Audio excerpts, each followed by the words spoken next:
Welcome back to the weekly recap show for Trailblazer Athletics inside the Amsler Campus Center. I'm Dan Wohler here with Assistant Athletic Director Jeff Polari. Jeff, how are you? Good, Dan. How are you? I'm doing well, thank you, Jeff. So, big weekend for New England sports. The Patriots winning the Super Bowl, first Super Bowl to ever go into overtime. What did you make of that game? Yeah, it was quite a comeback for the Patriots. Certainly coming back from 28-3 down late in the game and ultimately grabbing a win there is an incredible feat. They needed some help from Atlanta. They got it, and ultimately they went on to win their fifth Super Bowl. So quite a feat for the Patriots. A lot of help from the refs too, some holding calls, some pass interference. But let's get back home here to MCLA Sports, a pair of mascot games for the Trailblazers. Yeah, both of the teams again heavy into the conference slate as we start to head down the home stretch. Both teams with a pair of mascot games. Neither team was able to come away with a victory this week, and we'll dive into a little bit more in detail. But we're heading down the home stretch with 2 weeks to go, and it starts with a big road game Wednesday night. So let's start with women's basketball. They went 0-2 for the week. Yeah, they started off the week down at Westfield State. They played the Owls, first place Westfield. Always a tough matchup just because of the style, the pace that the Owls like to play, and ultimately they came away with a convincing victory over MCLA. In that contest, again, just turnovers were kind of more of the story. We really couldn't get much going on the offensive side outside of Kayla Hotaling, who's continuing to have a pretty solid second half of the season and in the conference, and ultimately they just weren't able to keep pace with Westfield. Right, and then a different game at home against the Vikings on Saturday.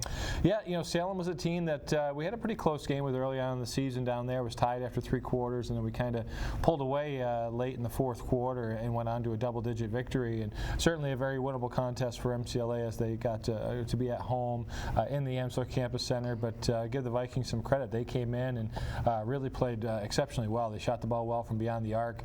They got some really good performances out of a few of their first and second year players. Norma Waggett and Kia Fernandez both had big games. And ultimately it just came down to MCLA struggling to put the ball in the basket. We've kind of been bitten by that bug a little bit throughout the course of the year, and unfortunately for them, they were saddled with a loss, which kind of puts them down behind the 8 ball a little bit. As you can see here, Kayla Hotaling going to the basket. She's going to get fouled here and draw a potential 3-point play in the third quarter, but puts us behind the 8 ball in regards to potentially getting a home game and even getting into the postseason at this point. There's still a lot of games left to be played, and while we are in a decent position, we need to start winning some games. Yeah, so the Trailblazers giving the Vikings their first MASCAC win, and with that loss for the Trailblazers, they're now 2-7 in the MASCAC. Yeah, we can take a look at the MASCAC standings. As you'll see, a little bit of a turn of events on the top of the conference. You'll see Westfield and Framingham are now tied. Framingham took care of Westfield this weekend at home, but you can see kind of MCLA right now kind of muddling around in 5th place with a key matchup with Fitchburg State on tap later on this week. The top 4 are in home games. Unlikely at this point that MCLA would be hosting a home playoff game, but it is still a possibility, and like I said, they'll continue their season this Wednesday down at Framingham. And then on to the men's basketball side, they took a loss to the Owls on Wednesday.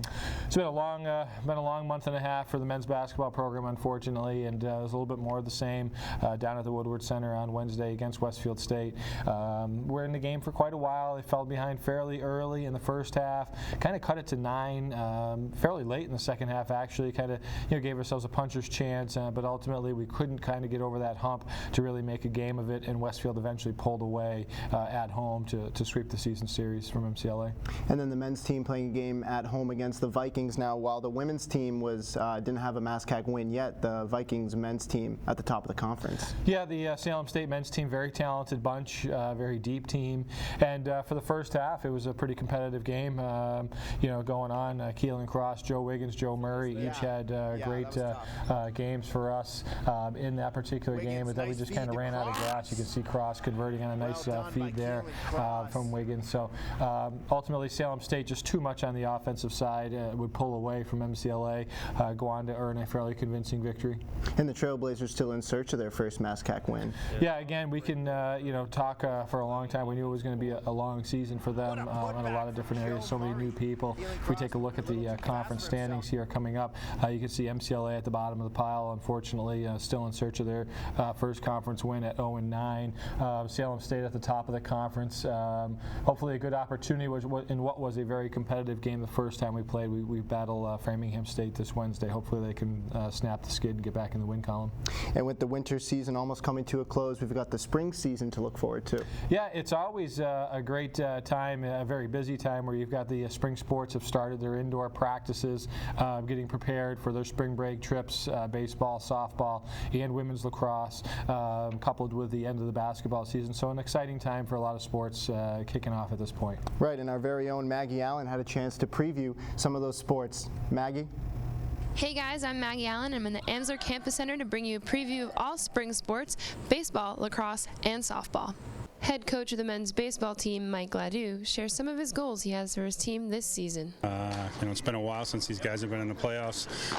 When I took the job, my goal is to win a Division III national championship. So we're going to start this year by making the playoffs and see where we go from there in the conference. Senior captain Eamon Andre talks about what he's looking forward to most. I'm looking forward to really becoming a closer team and bringing that success onto the field, but it starts by getting to know each guy better. Junior captain Nick DeSanti tells us what he finds the most exciting part about the team's upcoming trip to Florida is. Definitely getting on a real field, playing on some nice fields. Those are some of the nicest fields we play on all year. Plus, coming from the gym to a real field is definitely a big improvement, and it's very exciting. Women's softball coach Jamie Trudeau explains the benefits of having a young team this season. It's going to be one of the best parts about it, especially a young team, fresh team, watching them go out there and take the field. But we're really excited about this year. A lot of young talent, a lot of upperclassmen leadership, and I really think that we're going to surprise a lot of people this year. Four-year player and captain Alex Romano touched on the team's hard work and what she's most excited for. I think we got a really strong team. It's a young team, but we got a lot of potential, and you know what? These girls are working their butts off, and I'm really excited to go down and play with them. I'm looking to have fun. With a young team, senior Caitlin Hanault shed some advice to her younger self and this year's freshman. Don't give up.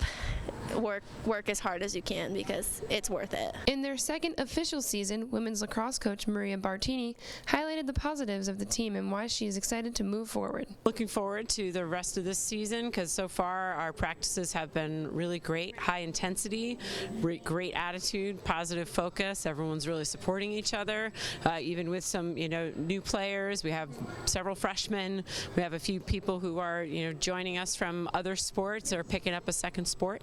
But everyone is playing really hard so far. Dual sport athlete and senior captain of the lacrosse team, Natalie Caney, tells us some team goals for this season. A lot of people think that maybe we aren't like prepared or we're not going to be like the best team, but I think getting our feet wet and just trying as hard as we can and doing the little things correct, I think that's the main thing that we want to accomplish. Captain Rachel Green touches on the plan the team has for conference play this season. As a team also, we are really trying to turn some heads in the MASCAC this year. I think it's going to be a really exciting season. Certainly with all the hard work these athletes are putting in indoors, they cannot wait to get outside for their season kickoff. Back to you, Dan. Thanks, Maggie. We look forward to those teams getting outside to practice. And now back to basketball. Jeff, we've got one home game left for each team. Yeah, so this week in MCLA Athletics and basketball, both teams will be on the road, as I've already mentioned, at Framingham State on Wednesday night. The men will look to avenge an earlier season loss. I want to say the score was 64-59 the last time we played. Came down to the final minute. Ultimately, Framingham made a few plays to pull away with a victory. Hopefully the men can snap their skid. The women will have a tough task.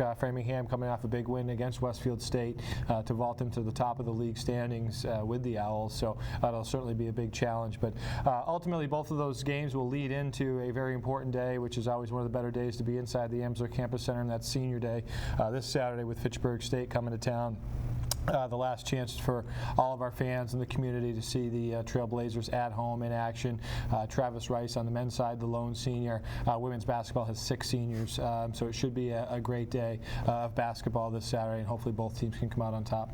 And that will do it for this week, fans. For myself and Jeff Polari, thank you for watching, and remember to follow Trailblazer Athletics on all their social media pages, including Instagram, Twitter, Facebook, and YouTube.